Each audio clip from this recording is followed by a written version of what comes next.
Hello student, आज की इस वीडियो में क्लास 9th बायोलॉजी के चैप्टर नंबर 6 जिसका लघुतरीय प्रश्नों का उत्तर करने वाले आज की इस वीडियो में। इससे पहले वाले वीडियो में हमने आपको अति लघुतरीय प्रश्नों का क्वेश्चन आंसर करा दिया है, जो आपको इस वीडियो के डिस्क्रिप्शन में उसका लिंक मिल जाएगा, जहां से लेकर 1 से लेकर के चैप्टर 6 तक के सभी अति लघुतरीय और लघुतरीय प्रश्नों का उत्तर आप कर पाएंगे। तो चलिए आज के इस वीडियो को फटाफट से स्टार्ट करते हैं और देखते हैं क्लास 9th के बायोलॉजी का चैप्टर नंबर 6 खाद्य संसाधन पशु का लघुतरीय प्रश्नों का उत्तर। आपको बता दें कि ये जो सीरीज चल रहा है वो भारतीय भवन बुक का चल रहा है, तो हम लोग भारतीय भवन बुक के क्वेश्चंस आंसर कर रहे हैं। और भी क्लास 9 से रिलेटेड आपको वीडियो चैनल पर मिल जाएगा, जहां से आप उसको एक्सेस कर सकते हैं। तो चलिए फटाफट से बढ़ते अपने क्वेश्चंस की तरफ, क्योंकि इसमें क्वेश्चन थोड़ा ज्यादा है और ज्यादा के साथ साथ इसमें समझाना बहुत ज्यादा जरूरी भी है। तो चलिए फर्स्ट क्वेश्चन आपके स्क्रीन पर दिख रहा है, जिसमें कहता है कि पशुपालन की परिभाषा लिखिए। यानी इसका कहने का मतलब है कि पशुपालन किसे कहते हैं। तो उत्तर में हमने लिखा है कि पशुपालन विज्ञान की वह शाखा है जिसके अंतर्गत पालतू पशुओं के भोजन, आवास, स्वास्थ्य, प्रजनन आदि के पक्षों का अध्ययन किया जाता है, उसी को पशुपालन कहते हैं। तो आप समझ पाएंगे कि पशुपालन क्या होता है। सेकंड क्वेश्चन है कि उपयोगिता के आधार पर पालतू पशुओं के वर्गों का उल्लेख उदाहरण के साथ करिए। यानी कहने का इसका मतलब है कि पालतू पशुओं को हम लोग उपयोगिता के आधार पर इसका क्या करते हैं, पालन करते हैं। तो उनका वर्ग कौन कौन से हैं जिनमें हम लोग उपयोगिता के अनुसार इनका पालन करते हैं, और साथ में आपको उनका उल्लेख करने के साथ साथ उदाहरण भी देना है कि आप किन किन सी कौन कौन से क्षेत्र में पालतू पशुओं का उपयोग करते हैं। तो देखिए उत्तर में हमने लिखा है कि उपयोगिता के आधार पर पालतू पशुओं के वर्ग कुछ इस प्रकार सुनिश्चित करता है, जैसे कि पशुपालन। पशुपालन में आपका आ जाएगा, इसमें जानवर की बात करेगा, ठीक है, इसमें जानवर, या कह सकते हैं इसमें पशुधन की बात करेगा। किस चीज का बात करेगा, तो इसमें आपका पशुधन को लेकर के बात करेगा। पशुधन में आपका आ जाएगा बैल, गाय, भैंस, भेड़, बकरी, ठीक है, ये सभी पशुधन के अंतर्गत आपका आ जाएगा। कुक्कुट पालन करने का मतलब इसमें मुर्गी आ जाएगा, ठीक है, इसमें मुर्गी आ जाएगा, बत्तख आ जाएगा, कबूतर आ जाएगा, यानी जितना भी पक्षी लोग हैं इसमें आ जाएंगे कुक्कुट पालन में। मत्स्य पालन के मतलब आप लोग समझ पा रहे होंगे, इसमें आपका मछली आ जाएगा। और मधुमक्खी पालन में तो आप समझ पा रहे होंगे कि इसमें मधुमक्खी आता है। तो कुल टोटल अगर देखें तो उपयोगिता के आधार पर हम लोग पूरे पशुपालन को 4 तरीके में बांट सकते हैं। तो पशुपालन में, जिसको पशुधन पालन भी कहा जा सकता है, कुक्कुट पालन में यानी इसको मुर्गी पालन कह सकते हैं, मत्स्य पालन में यानी मछली पालन में कह सकते हैं, और मधुमक्खी पालन, ये 4 तरीकों में हम लोग बांट सकते हैं उपयोगिता के अनुसार। अब पशुपालन क्या होता है, आइए थोड़ा सा इसके बारे में आपको बता देते हैं कि पशुपालन में पशुधनों का पालन पोषण किया जाता है जो आर्थिक लाभ के लिए करते हैं। जैसे कि हम लोग पशुधनों का पालन पोषण किस लिए करते हैं, दूध के लिए करते हैं, मांस के लिए करते हैं, चमड़ा के लिए करते हैं, ऊन के लिए करते हैं। तो इन सभी के साथ साथ हम लोग इनसे कुछ काम भी लेते हैं, कुछ इनसे श्रम भी करवाते हैं। तो इन सभी को उपयोग में देखते हुए हम लोग पशुपालन करते हैं, ठीक है। फिर उसके बाद सेकंड पॉइंट आता है कुक्कुट पालन। कुक्कुट पालन करने का मतलब मुर्गी पालन। तो मुर्गी पालन हम लोग क्यों करते हैं, तो इसका मुख्य रूप से इसका पालन करने का रीजन ये है कि हम लोग इसका मांस का यूज करते हैं, अंडे का यूज करते हैं। तो इन्हीं 2 तरीकों के लिए हम लोग कुक्कुट पालन करते हैं, इन्हीं 2 उद्देश्यों के लिए, मांस और अंडे के लिए हम लोग कुक्कुट पालन करते हैं। तो ये आपको यहाँ पे बता देना था। फिर उसके बाद आ रहा है मत्स्य पालन। तो मत्स्य पालन हम लोग क्यों करते हैं, तो इसका जो मुख्य उद्देश्य होता है इससे हम लोग मांस की प्राप्ति के लिए करते हैं। ऐसे तो इसका तेल वगैरह भी इस्तेमाल में लाया जाता है, लेकिन इसका मुख्य रीजन, सबसे पहले हम लोग मछली पालन जो करते हैं उसका मुख्य रीजन होता है मांस की प्राप्ति, ठीक है। तो मांस की प्राप्ति के लिए हम लोग मत्स्य पालन करते हैं। फिर उसके बाद आता है मधुमक्खी पालन। इसका जो पालन हम लोग करते हैं इसमें मुख्य रूप से शहद के लिए करते हैं, और साथ में मोम की प्राप्ति के लिए हम लोग मधुमक्खी पालन करते हैं। शहद का मतलब आप समझ पा रहे होंगे, जिसको मधु कहा जाता है, या इसको गांव देहात में आप सुनने को मिलता होगा मध। तो हम लोग मध का उपयोग करने के लिए मधुमक्खी का पालन करते हैं। अगला जो क्वेश्चन आता है क्वेश्चन नंबर 3, इसमें कहता है कि पशुपालन के अध्ययन के किन किन क्षेत्रों में सुधार लाया जा सकता है। कहने का इसका मतलब है जो हम पशुधनों का पालन करते हैं उनके अध्ययन, यानी उनमें हम लोग जब पढ़ें तो देखें कि उनमें बहुत सारे ऐसे चीज हैं जिनसे पशुधनों की अच्छा तरीका से देखभाल नहीं हो रही, अच्छा तरीका से उनका जो किस्म है वो नहीं है, अच्छा तरीके से वो दूध नहीं दे पा रहे हैं, तो इन सबों में सुधार ला सकते हैं। उत्तर में हमने यही चीज लिखा है कि पशुधन के अध्ययन में निम्नलिखित क्षेत्रों में सुधार लाया जा सकता है, जैसे कि दुग्ध उत्पादन के क्षेत्र में, मांस उत्पादन के क्षेत्र में, अंडे उत्पादन के क्षेत्र में, और इनके साथ साथ इनके भोजन में भी हम लोग सुधार कर सकते हैं। जब इनके भोजन में सुधार होगा तो इनका दूध भी क्या हो जाएगा, सही हो जाएगा, मांस भी सही हो जाएगा, अंडा भी सही हो जाएगा। आवास के लिए अगर करेंगे तो इनका जो रहने की जो आवास है उसको अगर हम लोग अच्छे से करते हैं, उसमें सुधार लाते हैं, तो इनकी जो मृत्यु दर की संख्या है वो कम हो जाएगी, रोगों से इनको जो हानि पहुंचता है वो भी कम हो जाएगा, और साथ में ये सारी चीज यहाँ पे उपलब्ध हो पाएंगे। स्वास्थ्य को भी ध्यान में रखना है, और इसके साथ साथ इनके जो नस्ल है, जैसे कि देसी नस्ल है, तो देसी नस्ल ज्यादा मात्रा में वो दूध का उत्पादन नहीं कर पाता है, ज्यादा मात्रा में मांस का उत्पादन नहीं कर पाता है, और ना ही ज्यादा मात्रा में अंडा का उत्पादन कर पाता है। तो इन सारी स्थितियों को देखते हुए ऐसा लगता है कि अगर इनके नस्ल के क्षेत्र में अगर सुधार किया जाएगा तो आने वाले समय में और भी इनसे पशुपालन से अच्छे तरीके से आर्थिक लाभ प्राप्त किए जा सकते हैं। तो ये सारी स्थितियां हैं जिनके अध्ययन से आप लोग सुधार कर सकते हैं, हम लोग सुधार कर सकते हैं। ठीक है, तो आप इस चीज को समझ पाए होंगे। आइए आगे वाले क्वेश्चंस को समझते हैं। क्वेश्चन नंबर 4 को देखिए। क्वेश्चन नंबर 4 कहता है कि भारतीय गाय और भैंसों की प्रमुख प्रजातियां कौन कौन सी है, आपको नाम बताना है। किसका? तो गाय का और भैंस का।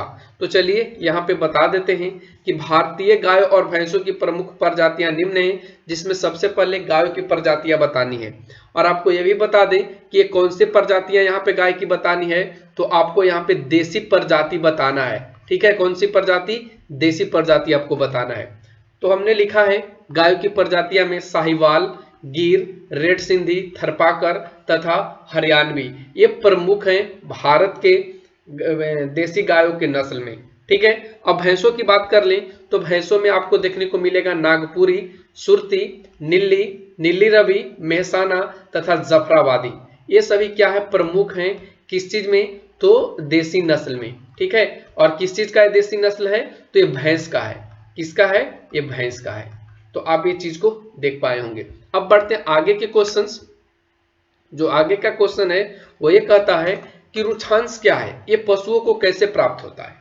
ये रुक्षांश की बात किया है, तो रुक्षांश क्या होता है? एक प्रकार का पौष्टिक तत्व भी इसमें तो होता ही नहीं है, हमने लिखा भी है कि ये पशुओं का सिर्फ आहार होता है, जिसमें पोषक तत्व बहुत कम मात्रा में पाए जाते हैं, मतलब न के बराबर पाया जाता है। इससे सिर्फ केवल पेट भरता है। जैसे कि भूसा की बात करें, चोकर, चारा जैसे कि ज्वार, बाजरा, रागी, मकई, फली, ये सभी आ जाएंगे किस चीज में? चारा में।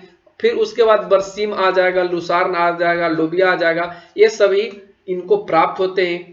क्वेश्चन में पूछा था कि रुक्षांश क्या है, तो आप समझ पाए होंगे कि रुक्षांश क्या है। तो रुक्षांश एक प्रकार का आहार है।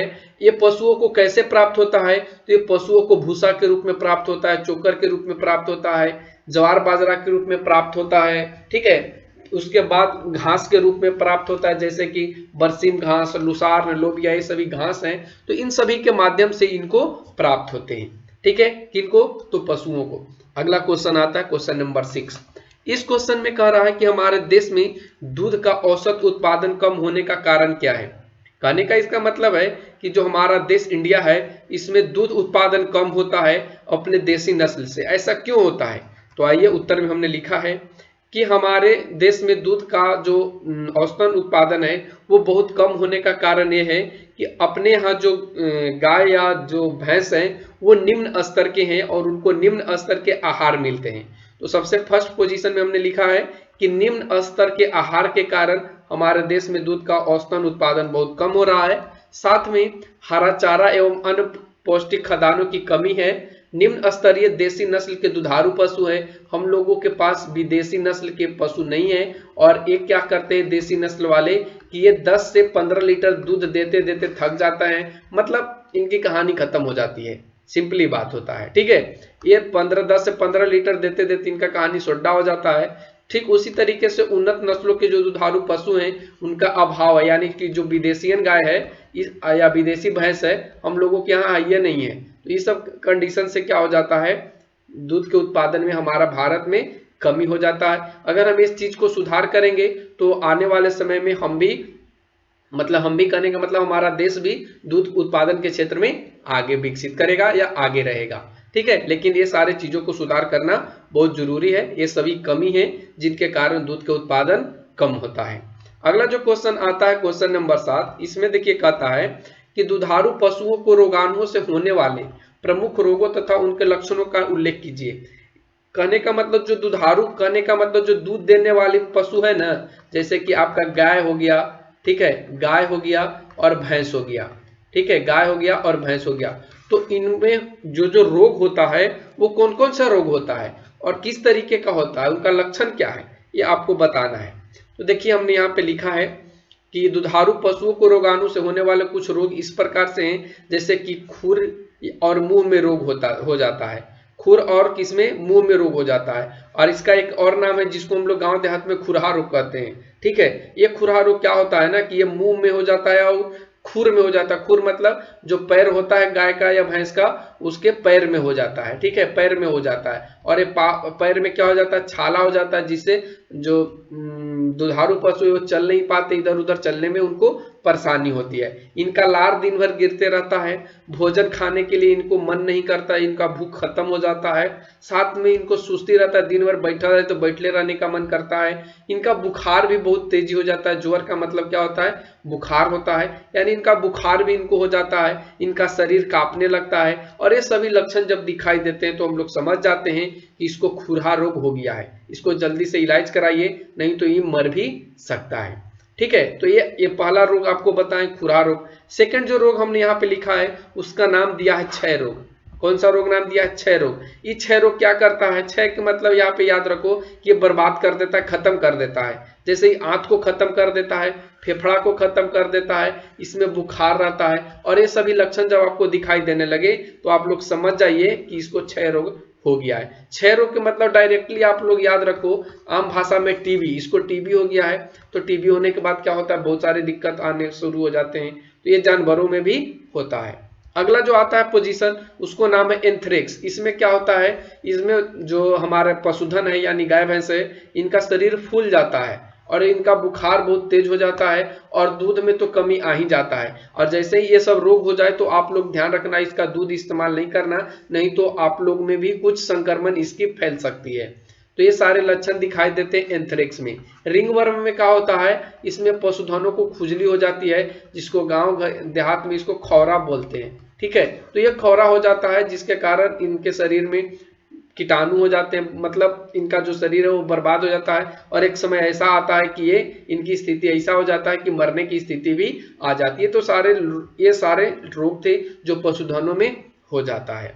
अगला जो क्वेश्चन आता है क्वेश्चन नंबर 8, इसमें देखिए कहता है आपको यहाँ पे कि कृत्रिम वीर्य सेचन क्या है। कृत्रिम वीर्य सेचन करने का मतलब आप लोग समझ पा रहे होंगे। जैसे मान लीजिए कि देसी आपका गाय है, देसी आपका गाय है, ठीक है, और विदेशी सांड का, यहाँ पे विदेशी सांड का वीर्य को आप ले आए और इसमें डलवा दिए, तो ये जो प्रक्रिया होता है इसी को बोला जाता है कृत्रिम वीर्य सेचन। तो देखिए हमने यहाँ पे लिखा है कि कृत्रिम वीर्य सेचन से लाभ है। क्या लाभ है कि इस विधि के द्वारा आप उन्नत नस्ल के या उच्च नस्ल के पशुओं का विकास कर सकते हैं, उनकी गुणवत्ता में सुधार ला सकते हैं, साथ ही जिनसे दूध उत्पादन, मांस, अंडे, ये सभी के क्षेत्र में आपको लाभ प्राप्त मिलेगा, इसको लाभ मिलेगा। तो ये सारे लाभ हैं कृत्रिम वीर्य सेचन से। तो आपको ऐसे लिख देना था। क्वेश्चन नंबर 9 का ये क्वेश्चन नंबर 9 कहता है कि अंडा देने वाली मुर्गियां का आहार कैसा होना चाहिए। तो आप लोगों को अति लघुत्तरीय में हमने आपको बताया था कि अंडा देने वाली जो मुर्गियां होती हैं उनको किस तरीके का भोजन देना चाहिए ताकि उनका शरीर भी बुलंद रहे और अंडा भी बुलंद रहे। ठीक है, देखिए हमने यहाँ पे लिखा भी है कि अंडा देने वाली मुर्गियों का आहार में उचित मात्रा में सबसे पहले क्या होना चाहिए, कार्बोहाइड्रेट होना चाहिए। ठीक है, क्या होना चाहिए, कार्बोहाइड्रेट होना चाहिए, प्रोटीन होना चाहिए, वसा होना चाहिए, खनिज होना चाहिए, विटामिन होना चाहिए और शुद्ध जल भी बहुत होना आवश्यक है। अगर ये सारे चीज हैं तो अंडा देने वाली जो मुर्गियां हैं वो भी स्वस्थ रहेंगी और जो अंडा मिलेगा आपको वो भी स्वस्थ रहेगा और उसे खा पी करके आप तो तंदुरुस्त हो ही जा सकते हैं। ठीक है, तो ये सारे चीज अंडा देने वाली मुर्गियों में होना चाहिए। इनका आहार में सारे विटामिन मिलने चाहिए, तभी आगे चल करके इनकी जो अंडा है या इनकी जो प्रजाति है वो अच्छे तरीके से अंडा का उत्पादन कर पाएंगे। अगला जो क्वेश्चन आता है क्वेश्चन नंबर 10, देखिए इसमें क्या कहता है कि हमारे देश में अधिक दूध देने वाली संकर नस्ल के किन्हीं 3 गायों के नाम लिखिए और इन्हें किन किन नस्लों के संकरण से विकसित किया गया है। यानी आपसे पूछा है कि जो देसी गाय है, ठीक है, कौन सा गाय है, देसी गाय है, उसको विदेशी के साथ जैसे ही आपको संयोग कराया गया था या संभोग कराया गया था तो एक नया बना था जिसका नाम दिया गया था संकर नस्ल। तो 3 गो संकर नस्ल के नाम लिखना है जो गाय में कराया गया था। तो देखिए हमने यहाँ पे तीनों का नाम लिखा है। संकर नस्ल के 3 गाय कुछ इस प्रकार से हैं, जिनका नाम है करण स्विस, एक का नाम है करण फ्राइस और एक का नाम है फ्रिसवाल। ये तीनों क्या हैं, तो ये संकर नस्ल के गाय हैं। क्या है, संकर नस्ल के ये गाय हैं। ठीक है, अब देखिए इनका संकर नस्ल में जो करण स्विस है ये भारतीय नस्ल साहिवाल और स्विट्जरलैंड के नस्ल ब्राउन स्विस से विकसित किया गया है। यानी साहिवाल हमारे यहाँ का गाय है, ठीक है, यानी इंडिया का गाय है, और ये जो स्विट्जरलैंड का ये जो ब्राउन स्विस है ये यहाँ का सांड है। ठीक है, तो इसका वीर्य को इसके अंदर प्रवेश करवा करके एक नया गाय विकसित किया गया जिसका नाम दिया गया करण स्विस। ध्यान रखेंगे क्या नाम था, करण स्विस। अगला जो आता है वो करण फ्राइस है, जो थरपाकर और हॉलैंड के प्रजाति होल्स्टाइन फ्रिसियन से विकसित कराया गया। यानी थरपाकर गाय है इंडियन, ठीक है, और ये आपका विदेशी है। ठीक है, और इसके साथ इसको संयोग करा करके संभोग करा करके एक नया गाय विकसित किया गया जिसका नाम दिया गया करण फ्राइस। तो आप ध्यान रखेंगे करण फ्राइस क्या है, कहां से विकसित की गई है। अब उसके बाद एक और आता है लास्ट में फ्रिसिवाल। ये फ्रिसिवाल साहिवाल और होल्स्टाइन फ्रिसियन के साथ संयोग करके इसको फ्रिसिवाल बनाया गया है। तो ये यहाँ पे 3 था, तीनों का हमने बताया कि कहाँ कहाँ से इसका इस्तेमाल किया गया है और कहाँ कहाँ इनका कौन कौन सा नाम दिया गया है। तो ये सारी चीजों आपको आज इस वीडियो में आपको मिल गया। अब आगे के क्वेश्चन आते हैं, क्वेश्चन नंबर 11, जिसमें यहाँ पे देखिए कहता है आपको कि हमारे देश में विकसित की गई संकर नस्ल की अब मुर्गियां, पहले हमने आपको गाय बताया, अब मुर्गी के बारे में आपको जानना है कि संकर नस्ल की मुर्गियां कौन कौन सी है और इनकी विशेषता क्या है, ये चीज आपसे पूछा है। तो देखिए उत्तर में हमने लिखा है कि हमारे देश में विकसित की गई जो संकर नस्ल की मुर्गियां हैं उनमें ILS 82 हैं, HH 260 हैं और B77 हैं। ठीक है, ये संकर नस्ल की प्रमुख मुर्गियां हैं। अब इनकी विशेषता क्या है, तो इनकी विशेषता यह है कि ये मुर्गियां अंडों का संख्या ज्यादा, मतलब अंडों का जनन ज्यादा करती है, यानी अंडा ये ज्यादा मात्रा में उत्पन्न करती है। ठीक है, साथ ही इन मुर्गियों का जो खुराक है देसी मुर्गियों के खुराक से कम है।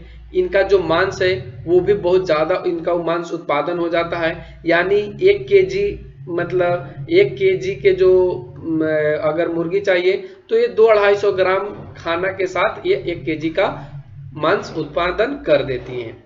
साथ ही इनकी जो मृत्यु दर है वो भी बहुत कम है देसी मुर्गियों की अपेक्षा। तो ये इनकी विशेषता है, ये इनकी जो विशेष चीज है वो आपको यहाँ पे हमने बता दिया है। अगला जो क्वेश्चन आता है क्वेश्चन नंबर 12, इसमें कहता है कि लेयर तथा ब्रॉयलर मुर्गियां की क्या विशेषता है। ये दोनों मुर्गी की प्रजाति है, तो इन दोनों मुर्गी की क्या विशेषता है, क्वेश्चन आपसे पूछा है।